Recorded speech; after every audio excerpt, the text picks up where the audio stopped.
O que é Pessaque, pastor? Pessaque é Páscoa, né? É bem verdade que essa palavra, ela tem um significado muito poderoso, um significado muito tremendo e muito profético para nós. E, sem sombra de dúvida, essa é uma data que é um memorial para nós, né? Todas essas apresentações que foram feitas, elas apontam para o fundamento da nossa fé e a razão, o porquê nós estamos aqui. Porque a palavra de Deus, ela diz que sem a ressurreição, vã seria a nossa fé. Seria vã.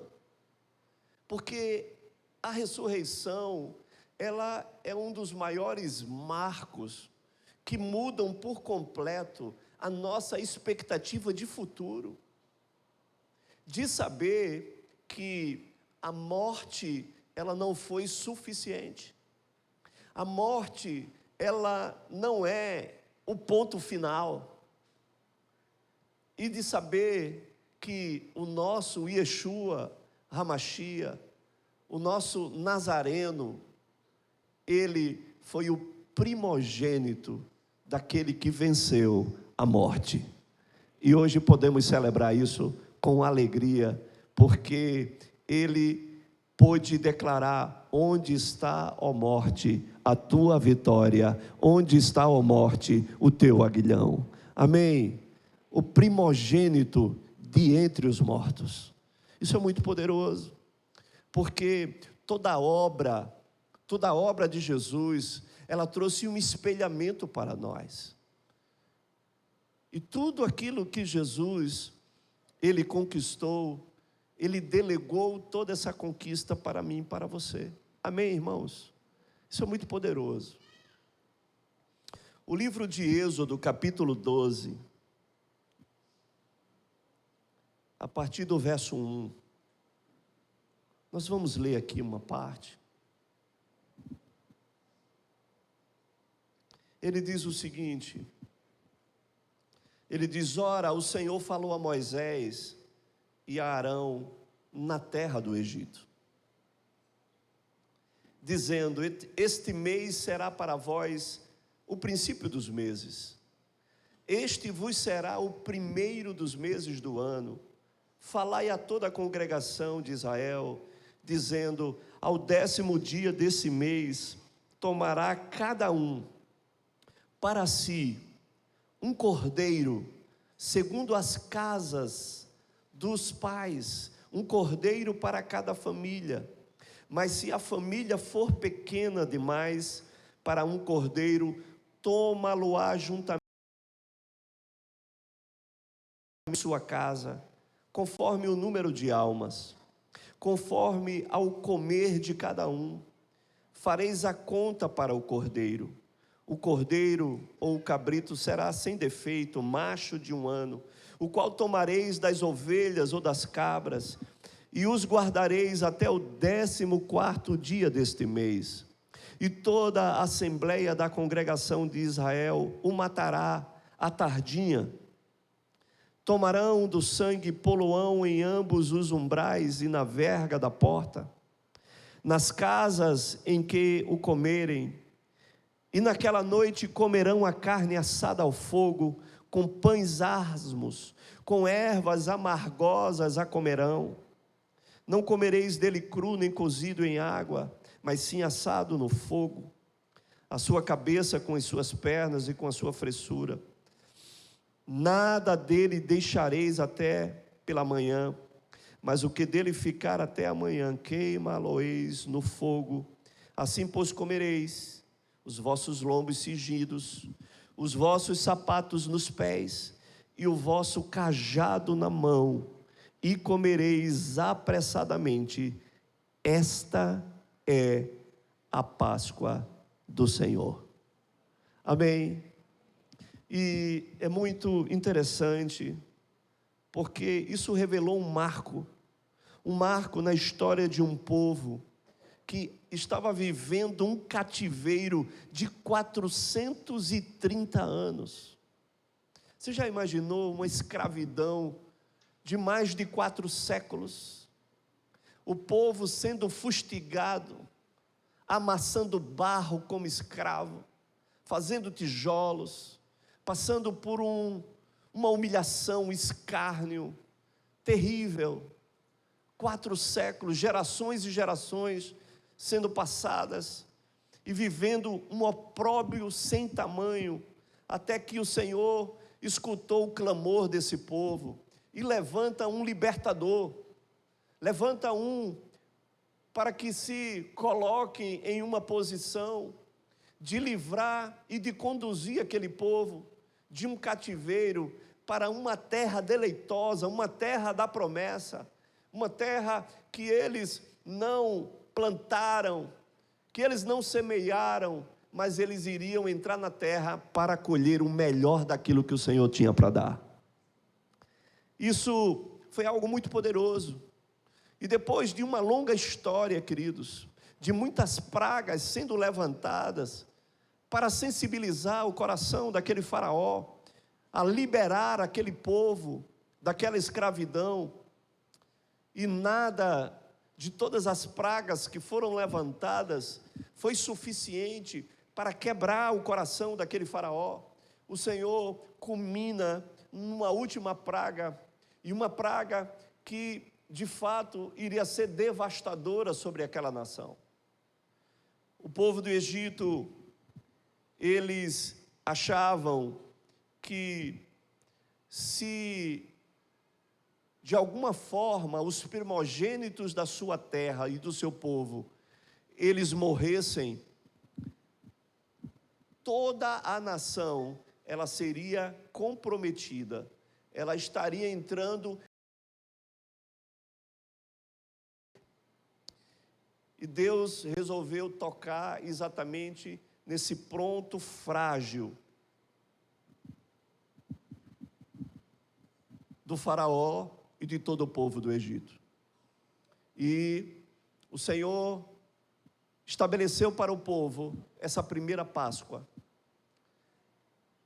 e resolveu juntar todos o povo de Israel em famílias e disse: olha, vocês vão arrumar cordeiro nessa terra que não tem cordeiro.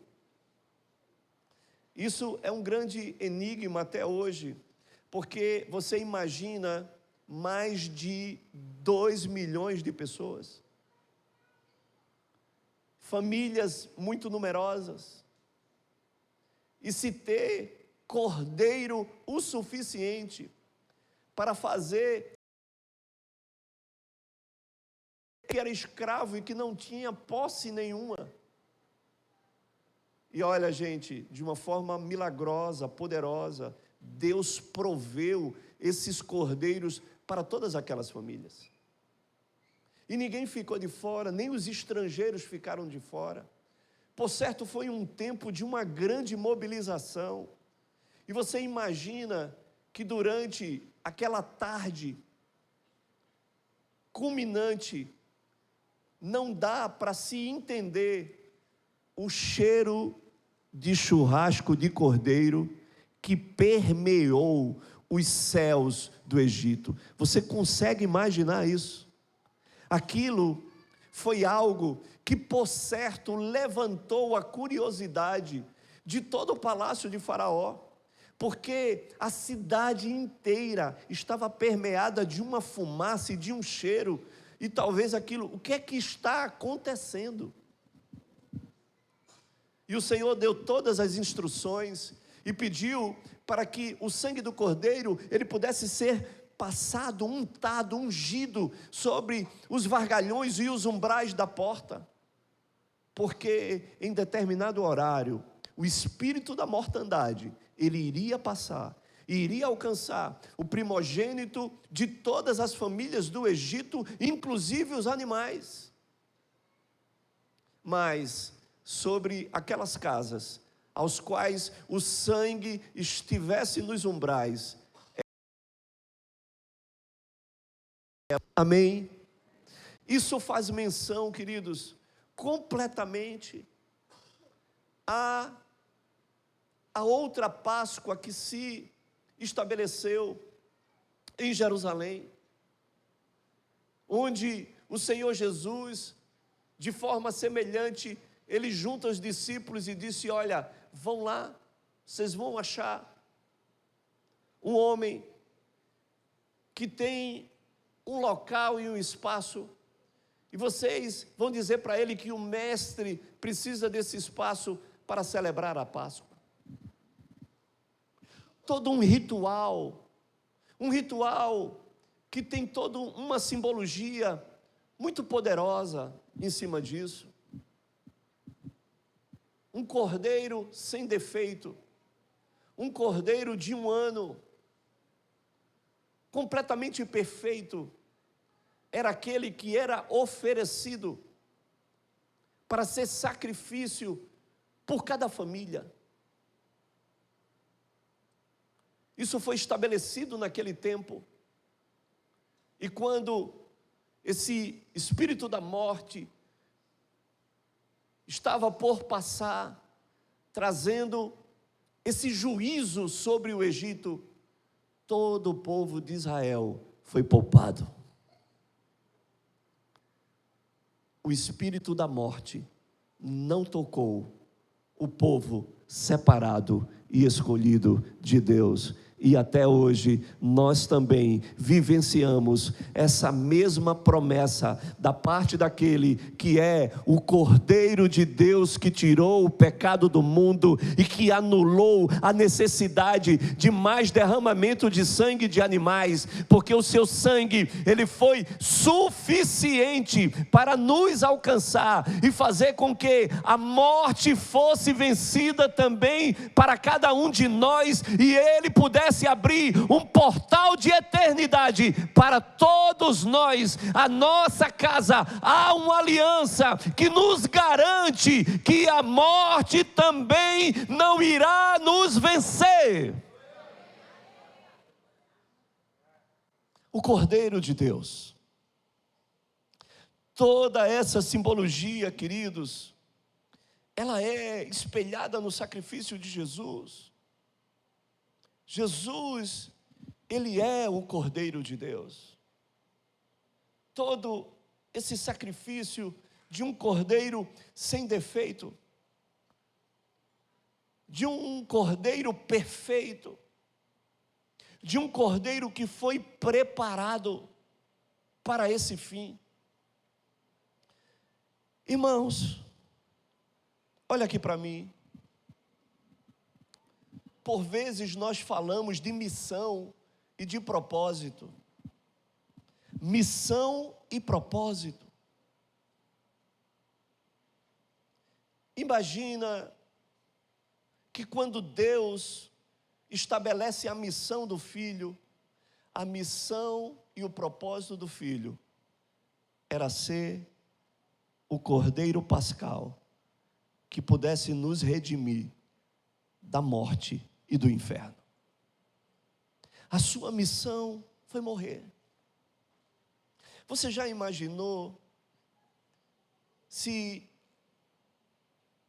em termos de propósito, você tivesse que abrir mão de tudo e o seu propósito fosse entregar a sua vida por alguém que não merece ter esse prêmio, essa dívida liquidada e paga, e mesmo assim, alguém se oferece para pagar essa dívida? Isso enquanto missão de Deus. Irmãos, isso é constrangedor. A gente saber que a palavra de Deus diz que ele se esvaziou de tudo, que ele abriu mão de tudo, que ele veio como servo em natureza humana, como homem, e veio para morrer, e a morte mais terrível que havia na sua era, uma morte de cruz. Isso é algo inimaginável. E no meio disso tudo, a coisa que mais me constrange no meio disso tudo é entendermos o que Jesus se submeteu. Deixa eu lhe falar uma coisa. O que existiu de mais terrível para Jesus não foi a cruz. A cruz, sem sombra de dúvida, é a pior morte que alguém pode ter. Principalmente tendo ele passado por tudo o que ele passou. E nós sabemos e reconhecemos uma das mortes mais cruéis e dolorosas que alguém pode ter. Uma morte lenta. Uma morte sem precedentes a nível de dores. E que eu poderia passar aqui um longo tempo explicando isso. Mas eu quero dizer para vocês que isso não foi a pior coisa para Jesus. A pior coisa para Jesus foi o Getsêmani. Porque ali no Getsêmani, Jesus, ele foi violado da sua santidade. Porque Jesus esteve aqui enquanto homem, mas ele não pecou. E por não ter pecado, ele era o único capaz de ser sacrifício em nosso lugar. Ele teria que ser o mesmo cordeiro, sem defeito algum. Então imagina um Deus santo, a estrutura de santidade. E ali no Getsêmani, quando ele começou a orar, e onde ele sentiu uma angústia de morte, aquela angústia de morte, era porque todo o nosso pecado, naquele momento, estava sendo carregado na sua própria carne. Ei, você está me entendendo? É você simplesmente receber toda essa carga de pecado, e isso violentar a sua estrutura de santidade. Isso é o que foi mais terrível para Jesus. Isso foi algo tão violento que o seu corpo, ele sentiu. A sua estrutura humana foi abalada. O seu nível de agonia, de angústia, de peso foi tão grande que ele teve um fenômeno de soar gotas de sangue, um fenômeno raríssimo, mas que é capaz de fazer em uma alta concentração de estresse, os vasos começam a se romper e ele começa a transpirar gotículas de sangue. E Jesus, ele chega e clama aos céus e diz: Deus meu, passa de mim esse cálice. Ele diz: por que tu me desamparastes? E deixa eu lhe falar uma coisa. Quando nós falamos da ira de Deus, a ira de Deus se estabelece contra o pecado. Naquele momento, Deus de fato estava se afastando de Jesus por causa do meu e do seu pecado. Porque o profeta Isaías diz que a única coisa que nos separa de Deus são as nossas iniquidades. Você imagina que naquele momento, de fato, Jesus estava sentindo que Deus estava se separando dele por causa do meu e do seu pecado. Você está entendendo? Aquele que diz que não veio para fazer a sua vontade, mas para fazer a vontade do Pai a quem ele foi enviado. Aquele que estava diante do Pai todos os dias. Mas naquele momento, aquela ruptura e separação do Pai, porque o meu e o seu pecado separou Jesus do Pai.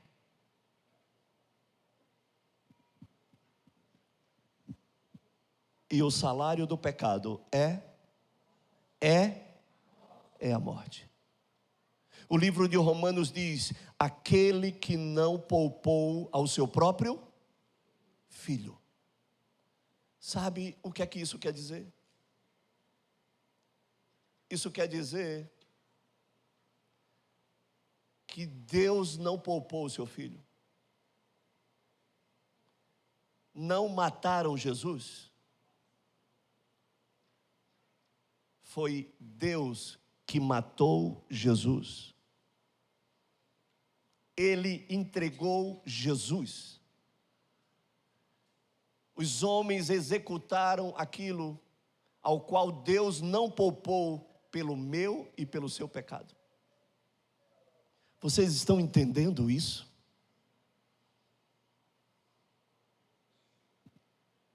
Irmãos, aquilo que um dia Abraão estava por fazer, foi o que Deus fez com Jesus. Executou em sacrifício por mim e por você. Essa foi a maior dor de Jesus. E isso de fato nos constrange. Você está me entendendo? Ei, você está me compreendendo? Então, queridos, a Páscoa, ela representa essa semelhança de tudo isso. E a gente precisa entender que Pessaque, ela tem um significado. Pessaque significa a estação da nossa liberdade. Deus inaugurou uma estação de liberdade através de Jesus. Nós éramos escravos. E Ele nos fez livres, irmãos. Nós não servimos mais ao pecado como escravos, diz a palavra de Deus. Olha só, olha aqui para mim. Havia um povo que estava há 430 anos como escravos. E nós também estávamos na mesma condição. E ele diz: mas a partir do Cordeiro de Deus, que fez-se sacrifício em nosso lugar, nós não estamos mais na condição de escravos. Ele nos fez livres de todo o cativeiro. Ele foi aquele do sacrifício mais perfeito, do Cordeiro mais perfeito, que se doou, que se entregou, que renunciou tudo que poderia ter renunciado, com o único objetivo de nos alcançar. Que dívida é essa que nós temos? Que dívida é essa que nós carregamos? Por tudo aquilo que Ele se submeteu e fez. Então, essa revelação dessa Páscoa, que é uma Páscoa pessoal, dessa Páscoa que foi uma Páscoa familiar, dessa Páscoa que foi a Páscoa de um povo, foi uma Páscoa congregacional, e existe também uma Páscoa de um reino, que estamos por esperar. Essa Páscoa do reino vai ser o encontro da noiva com o noivo das bodas do Cordeiro de Deus. Essa será a Páscoa do Reino. Então, o Senhor já nos submeteu a tudo isso. Ele nos alcançou de todas as maneiras, de todos os níveis, amém? E a partir da Páscoa, há uma aliança que o Senhor estabeleceu comigo e com você. E essa aliança, há um guarda-chuva que se chama o sangue do Cordeiro de Deus, que nos dá diante dele a garantia de que, se nós cremos, toda a nossa casa também será alcançada por ele. Amém. Há uma aliança, há um sangue que foi derramado. Isso é muito poderoso. Josué foi a prenúncia de tudo isso, de que quando ele entrou dentro da terra e viu que o Senhor havia feito tantos milagres e coisas extraordinárias, ele disse: olha, agora só depende de mim. Nós entramos na terra, saímos do Egito, nós saímos do deserto, nós estamos pisando naquilo que o Senhor prometeu. Então agora cabe a cada um de nós decidirmos o que nós queremos. E ele chega e diz: eu não sei de vocês, mas eu decido, eu e a minha casa serviremos ao Senhor.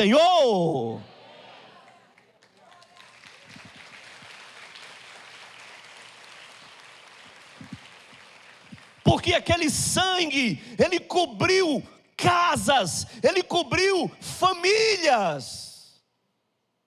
E a partir de uma aliança, eu quero declarar para você: se você se posicionar como sacerdote diante de Deus, principalmente você, homem, cabeça de família, onde Deus derrama sobre você essa autoridade, eu quero lhe dizer que o diabo não vai ficar com uma unha sequer. Assim como Moisés declarou para o faraó que queria prender mulheres, crianças, queria prender o rebanho, queria prender algo, Moisés declarou que não iria ficar uma unha sequer. Então nós precisamos assumir essa palavra e declarar para o diabo que não ficará uma unha sequer.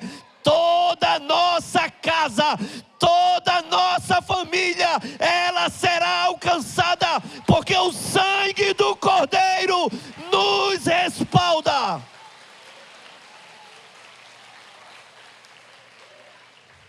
Não podemos desistir, ninguém ficará no cativeiro. Ninguém, todos sairão do cativeiro e irão desfrutar das promessas que Deus fez para cada um de nós. Não podemos abrir mão disso. O preço foi muito alto, sim ou não? Então, queridos, que possamos fazer valer todo este sacrifício, tudo isso que Deus estabeleceu através do Cordeiro mais perfeito. Jesus, ele cumpriu profeticamente tudo isso. Ele foi crucificado, ele morreu no mesmo horário que começaram a imolar os cordeiros lá no Egito. Foi o mesmo horário, à tardinha. Na hora nona, às 15 horas, o Senhor deu o último suspiro. Tudo perfeito, queridos. Uma história que se completa. Mas, naquele dia, naquela sexta-feira, onde todos ficarão desolados, porque todos acharam que naquela sexta-feira tudo havia acabado, toda a esperança havia ido embora, toda a expectativa havia ido embora. Aquele que seria o Salvador, o Redentor, estava ali pendurado naquela cruz, e a palavra diz que nele não havia beleza nem formosura. uma situação de humilhação sem precedentes. Havia sangue aqui, como nós cantamos, havia sangue. Havia uma cena muito grotesca. E todos achavam que naquela sexta-feira tudo havia sido consumado, e de fato foi. Mas, queridos, no domingo,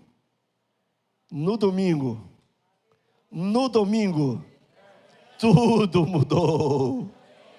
No domingo, houve um brado do céu, declarando: onde está, ó morte, a tua vitória? Onde está, ó morte, o teu aguilhão? Aquelas mulheres foram lá no túmulo, a pedra estava removida, havia um lenço sobre a cabeça de Jesus, declarando que ali não era o fim, mas que era um novo começo. Eu quero declarar para você essa noite: estamos no domingo. Estamos no domingo. Não estamos na sexta-feira. Estamos no domingo. E eu quero declarar essa noite sobre você que tudo aquilo que está morto hoje pode ser ressuscitado. Que tudo aquilo que foi sepultado hoje pode ser ressuscitado.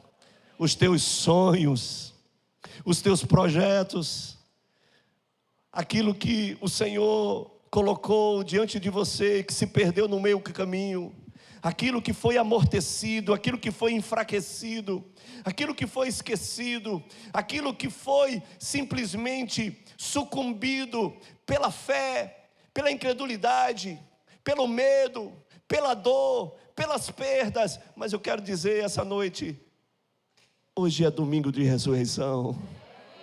Hoje é domingo de ressurreição.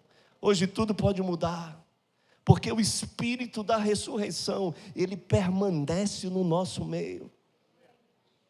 Eu quero declarar essa noite sobre a sua vida, que nenhum cativeiro pode permanecer na sua história. Não haverá marcas de escravidão. A escravidão, ela não pode permanecer na sua vida, na sua casa, na sua família. Há um sangue que foi derramado, que nos garante a quebra desse cativeiro. Não interessa quanto tempo você está preso, quanto tempo você se encontra algemado. Há algo que tem escravizado você. Mas eu quero te dizer essa noite, foram 430 anos e o cativeiro foi quebrado. Não há nada que ele não possa quebrar. Não há nada que ele não possa romper.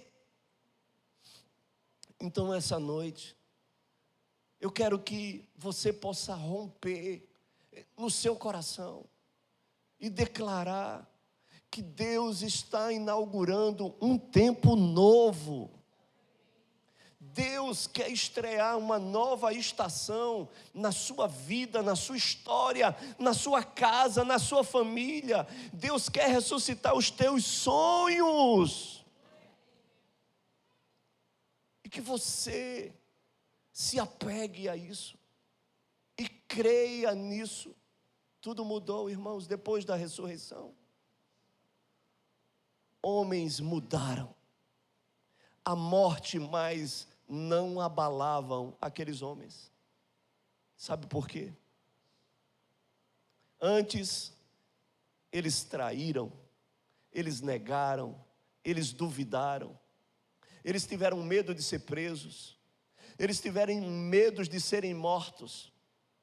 Mas depois que ele ressuscitou, eles olharam: se ele ressuscitou, nós também ressuscitaremos.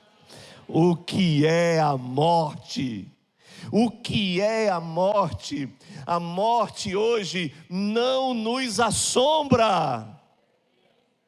A morte hoje não nos paralisa, não nos detém. Nós não temos mais medo da morte. Se você tiver, talvez a revelação do Cristo ainda não é plena no seu coração. Irmãos, eu não tenho medo da morte. A morte não me assombra. Eu sei para onde eu vou. Eu sei para onde eu vou. Eu sei com quem eu vou estar. Ah, irmãos, que segurança. Essa é a melhor das seguranças que nós podemos ter. A morte não vai me prender. A morte, ela não é o ponto final. Ela só é o ponto de partida para irmos para casa. Porque Pesach significa passagem. Nós só estamos de passagem aqui. Somos estrangeiros nessa terra, peregrinos. O povo que peregrinou durante 40 anos, mas enfim, eles entraram na terra que o Senhor havia preparado. Ei, o Senhor Jesus disse: olha, eu vou, mas eu vou preparar um lugar para vocês. Amém ou não amém por isso? Eu vou, mas vou preparar um lugar para vocês.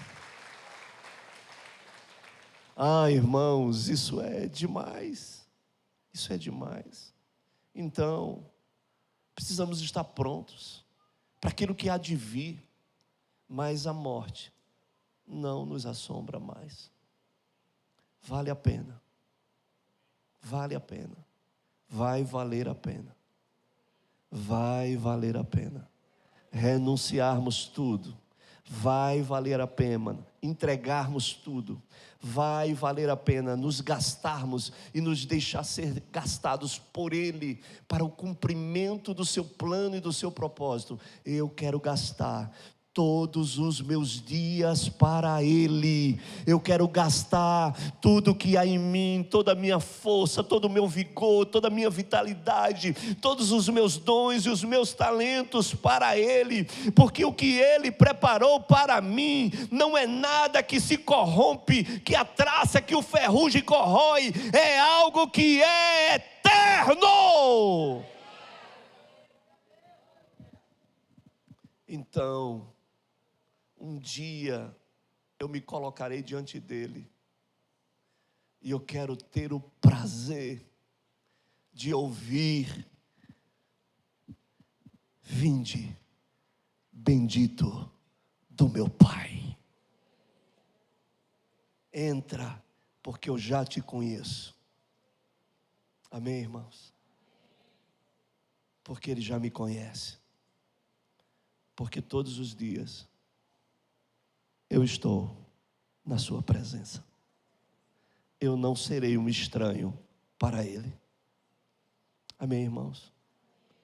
Eu não quero ter o desprazer dele um dia dizendo: olha, eu não te conheço. Porque você passou todos os seus dias, mas você não esteve diante de mim. Você não passou tempo comigo. Eu não lhe conheço, nem você me conhece. Como? Que incoerência é essa? Como você diz que quer passar a eternidade comigo e não consegue passar 20 minutos na minha presença? Que coisa tão incoerente é essa? Vocês não acham que isso é incoerente?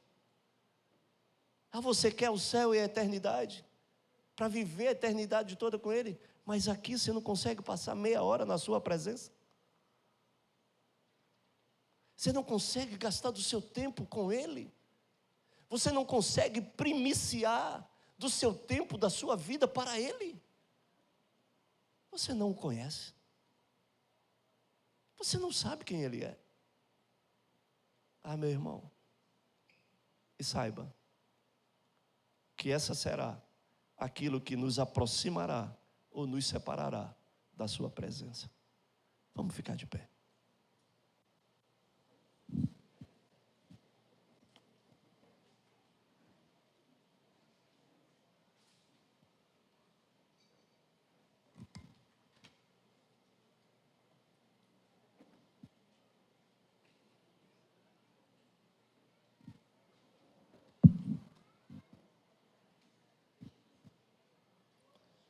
Aleluia.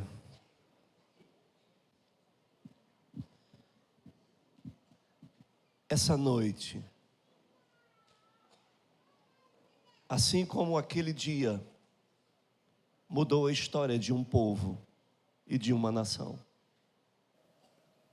mediante uma instrução que foi dada por Deus e que aquele povo seguiu, e aquilo fez toda a diferença na vida de uma nação inteira. Eu quero lhe dizer que a Páscoa, o Pessaque, é uma estação chamada liberdade. E eu creio que Ele tem poder para quebrar qualquer cativeiro. Olha, se tem alguma coisa que te prende,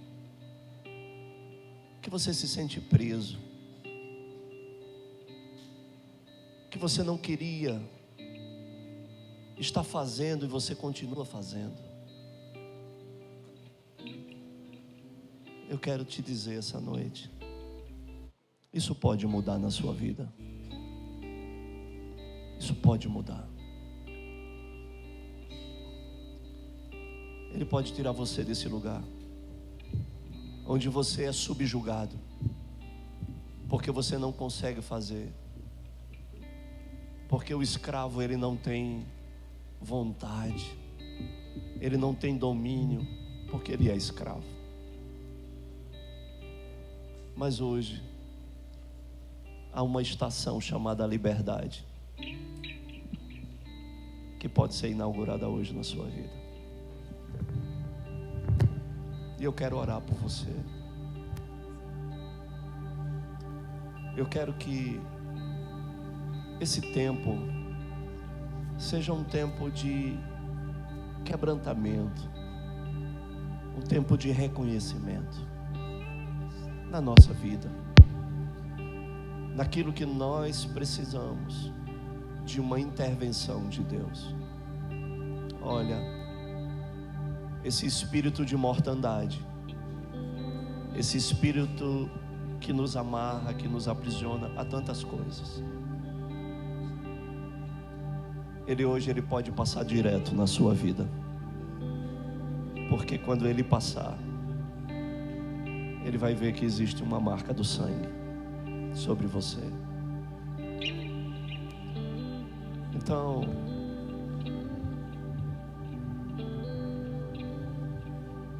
o salário do pecado é a morte.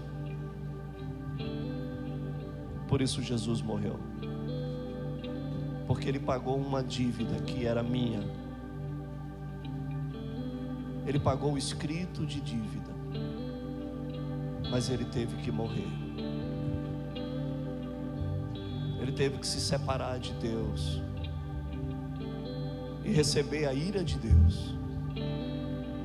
Como é que o filho recebe a ira de um pai? Voluntariamente. Ah, irmãos, isso não cabe dentro de mim.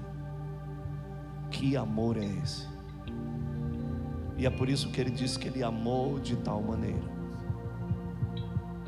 Então, essa noite te permite hoje entrar num novo nível.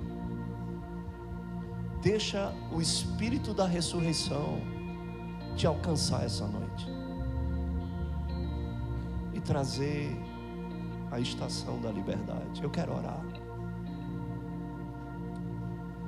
E se essa palavra ela faz sentido para você,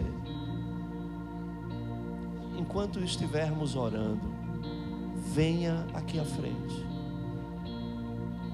para que Deus possa trazer para você algo novo na sua vida e na sua história. Deixa eu te dizer, o Espírito de Deus está aqui nesse lugar. E quando ouvir a sua voz, não endureçais o vosso coração. Senhor, meu Deus, o meu Abba, o meu paizinho amado, aquele que me amou, aquele que me ama, aquele que me amará até o fim. Pois foi isso que Jesus falou para os discípulos. Ele disse: tendo-os amado, o amou até o fim, até o seu último suspiro, ele amou. E ele concluiu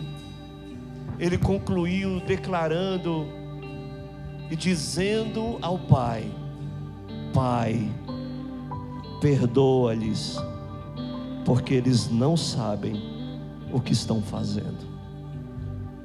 Ah, Senhor, que coração é esse? Que coração é esse? Essa noite, Espírito de Deus, eu quero te pedir, Pai, por cada pessoa, por cada vida, por cada homem, mulher, jovem que está aqui, Senhor, mas que ainda tem vivido, ó Deus, um cativeiro semelhante àquele cativeiro do Egito, Senhor. Um cativeiro de humilhação, Senhor. Um cativeiro, ó Deus, de ser subjugado ao pecado, a práticas, ó Deus, a prisões, as algemas, a amarras, vidas, relacionamentos desestruturados, ó Deus, desorganizados, famílias, ó Deus, que são tocadas, ó Deus, por vícios, por prisões, por cadeias, por correntes, ó Deus, que desestruturam, Pai, que bagunçam, Senhor, ó Deus, a estrutura familiar, os relacionamentos, meu Deus, pessoas que não conseguem, ó Deus, sair de determinados tipos de prisões, Senhor, pessoas que estão presas, ó Deus, ao álcool, pessoas que estão presas às drogas, pessoas que estão presas, ó Deus, à prostituição, ao adultério, a tantas coisas, ó Senhor, a desejos. Ah, Senhor, contemple aqui, ó Deus, essa noite, esses cativeiros, porque Tu és aquele especialista em quebrar cativeiros, e nós queremos clamar a Ti essa noite. Quebra os cativeiros aqui essa noite, Senhor, e cumpra seu plano e seu propósito pessoal, familiar, Senhor. Ah, Espírito Santo de Deus, vem aqui, Senhor, muda a história, muda o cenário, inaugura uma estação chamada liberdade, Senhor. É o que eu te peço, eu clamo a Ti, Senhor. Quebra as amarras, quebra, Deus, o medo, quebra, Senhor Deus, as fobias, as inseguranças, quebra, Deus, os complexos, quebra, Senhor Jesus, quebra hoje, Senhor, as carências, quebra hoje, Senhor Deus, a orfandade, quebra